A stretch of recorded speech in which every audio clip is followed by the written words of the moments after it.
సంక్రాంతి పండుగ అంటే ఆంధ్రాలో ఫేమస్. మరి ఈ పండుగ షాపింగ్ కి ఎస్ఆర్ షాపింగ్ మాల్ ఫేమస్. నమస్తే, నేను Keshav. Welcome to Suman TV. Tirumala తిరుపతిలో ప్రతిరోజు ఏదో ఒక వార్త, ఏదో ఒక ఘటన హైలైట్గా మారుతున్నటువంటి పరిస్థితిని గత కొంతకాలంగా చూస్తున్నాం. కానీ ఒక దురదృష్టకరమైనటువంటి సందర్భం, వైకుంఠ ద్వార దర్శనానికి ఏర్పాటు చేసినటువంటి క్యూ లైన్లలో తొక్కిసలాట, ఏకంగా 6 చనిపోయినటువంటి పరిస్థితి. అసలు ఇలాంటి సిచ్యువేషన్ ఎందుకు వచ్చింది, దీని వెనక రాజకీయ కారణాలు ఉన్నాయనేటువంటి విమర్శలు కూడా చెలరేగుతున్నాయి.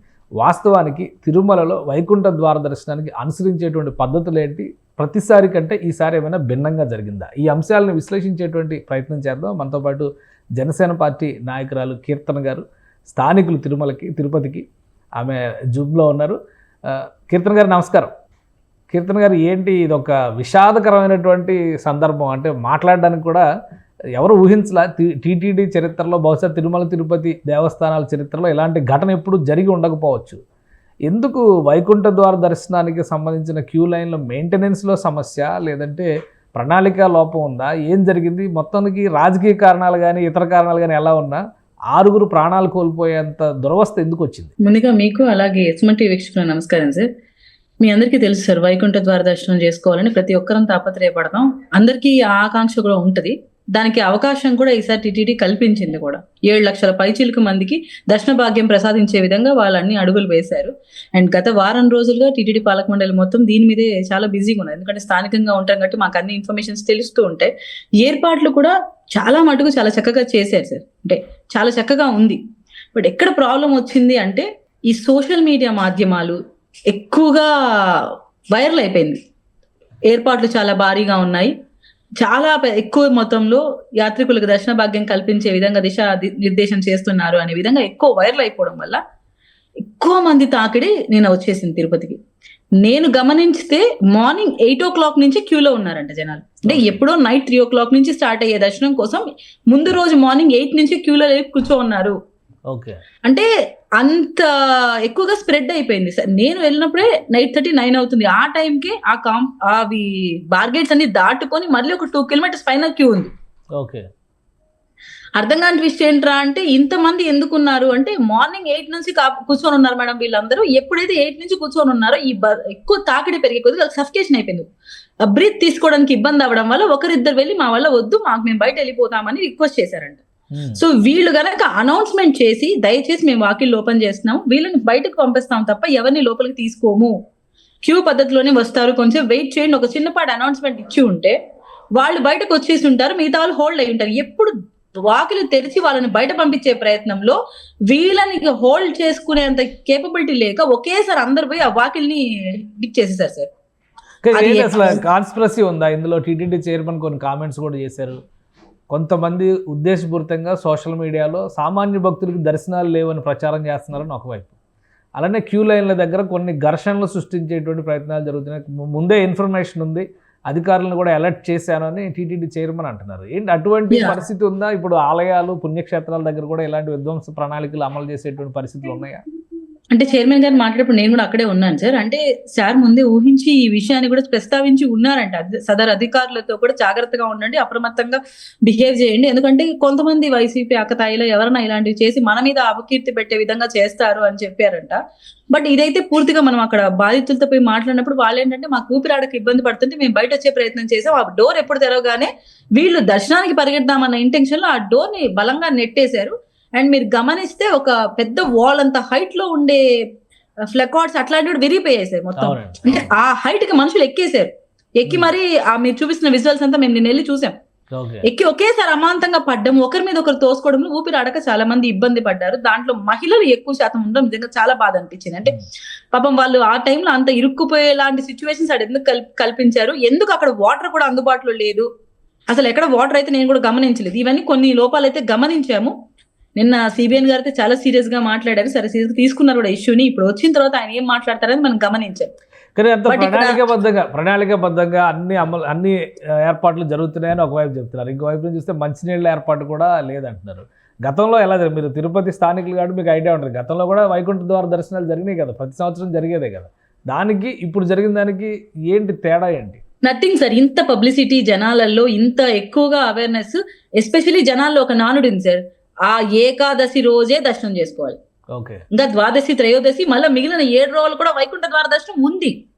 మనం ఇంత చెప్తున్నా జనాలకి ఏంటంటే మైండ్ లో మేము ఏకాదశి రోజు దర్శనం చేస్తేనే మాకు మోక్షం ప్రసాదిస్తాడు దేవుడు అనే ఒక మైండ్ సెట్ మా మైండ్లలో అందరికీ ఫీడ్ అయిపోయింది. ఎవరైనా ఏకాదశిలో దర్శనం కావాలి, ఏకాదశి దర్శనం కావాలని ఒకే ఒక మాట.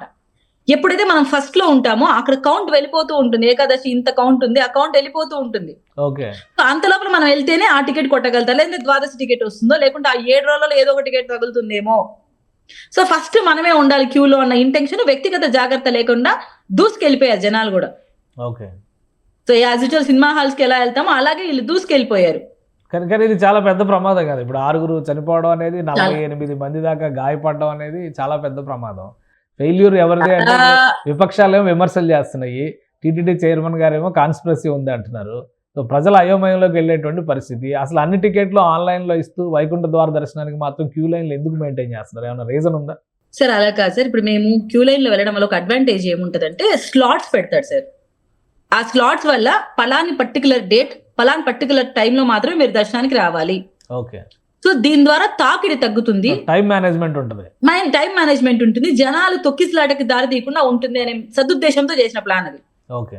ఇప్పుడు నాకుంది, మీరు నేను ఇద్దరం క్యూ లైన్కి వెళ్ళాము, మీకు 17వ తేదీ వచ్చింది, నాకు 14వ తేదీ వచ్చింది, నాకు పలానా టైం ఉంటుంది, ఆ టైంకి ఒక గంట ముందు నేను వెళ్తాను, దర్శనం చేసుకుంటాను. 1 అవర్ లోపలే దర్శనం చేసి పంపించే విధంగా కూడా వాళ్ళు ప్రణాళిక చేసుకున్నారు.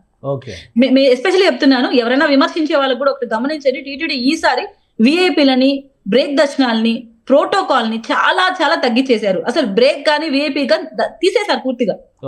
ప్రోటోకాల్ ఓన్లీ సెల్ఫ్ ఇచ్చారు. ఇప్పుడు నేను ఎలా అంటే నేను మాత్రమే నా 5 మంది ఫ్యామిలీ మెంబర్స్ ని మాత్రం తీసుకుపోనికి ఉంది, కానీ నేను రెఫర్ చేయడానికి లేదు. అంత రిస్ట్రిక్ట్ చేసి అది కూడా ఏకాదశికి వద్దనేసారు. మిగతా రోజులు మీరు ట్రై చేయండి కానీ ఏకాదశికి ట్రై చేయకండి అని క్లియర్ గా మాకు ఇన్స్ట్రక్షన్స్ ఇచ్చారు. 2 days ముందే శ్రీవాణిని క్లోజ్ చేశారు, లిమిటెడ్ టికెట్స్ పెట్టి అవి కూడా క్లోజ్ చేశారు. అంటే ఎక్కడ కూడా విఐపీలకు చేరువ చేసే ప్రయత్నం కూడా టీటీడీ చేయలేదు. సామాన్యులకు అందజేయాలి భక్తులు. మార్నింగ్ 6 నుంచి నైట్ 12 దాకా కూడా భోజన సదుపాయాలు కూడా కల్పించారు.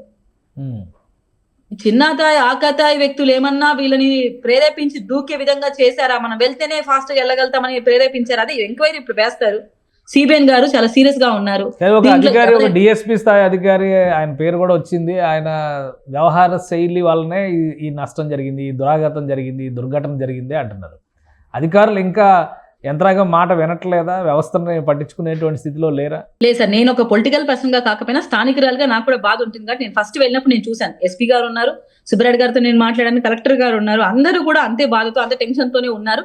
ఒక ప్రాణమైనా మాకు అంతే పెయిన్ అని అనే విధంగానే వాళ్ళు మాట్లాడుతున్నారు. కరుణాకర్ రెడ్డి గారు స్ట్రైట్ గా సుబ్బరాయుడు గారిని టార్గెట్ చేస్తున్నారు. ఆయన వచ్చిన కాడి నుంచి అరాచకం పెరిగిపోయింది తిరుపతిలో అని చెప్పని అంటున్నారు. సుబ్బరాయుడు గారు వస్తేనే అరాచకాలు తగ్గాయి, డ్రగ్స్ గంజాయి తగ్గిందని కూడా మేము చెప్తాం. ఎందుకంటే సుబ్బరాయుడు గారు రావడం వల్లే అప్పుడు పవన్ కళ్యాణ్ గారు ఈ సనాతన ధర్మం గురించి ప్రశ్నిస్తున్నప్పుడు వెంటనే లడ్డు ఇష్యూ రేజ్ అయినప్పుడు లడ్డు ఇష్యూని సైడ్ ట్రాక్ చేయడం కోసం జగన్మోహన్ రెడ్డి గారు పాదయాత్ర నడిచి వెళ్ళాలనుకున్నారు. అప్పుడు అల్లర్లు జరుగుతాయి, హిందూ ధర్మం ని పరిరక్షించి వాళ్ళ మందం అడ్డుకుంటామని అక్కడ భారీగా బీజేపీ వాళ్ళు కావచ్చు, స్థానికులు కావచ్చు, పెద్దగా ముట్టడి చేశారు. ఆ టైంలో ఆయనకి పర్మిషన్స్ ఇవ్వకుండా ఆపి ఆ అల్లర్లు జరగకుండా చూడడానికి కారకులైన ముఖ్య వ్యక్తి సుబ్బరాయుడు గారు.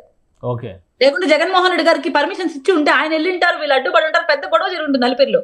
సో సుబ్బరాయుడు గారిది అయితే ఇప్పుడు ఎట్లుందో నాకు సిచ్యువేషన్ తెలియదు, కానీ ఆ రోజు మాత్రం ఆయన చాలా బాగా హ్యాండిల్ చేశారు. చాలా మటుకు రౌడీజం తగ్గింది తిరుపతిలో.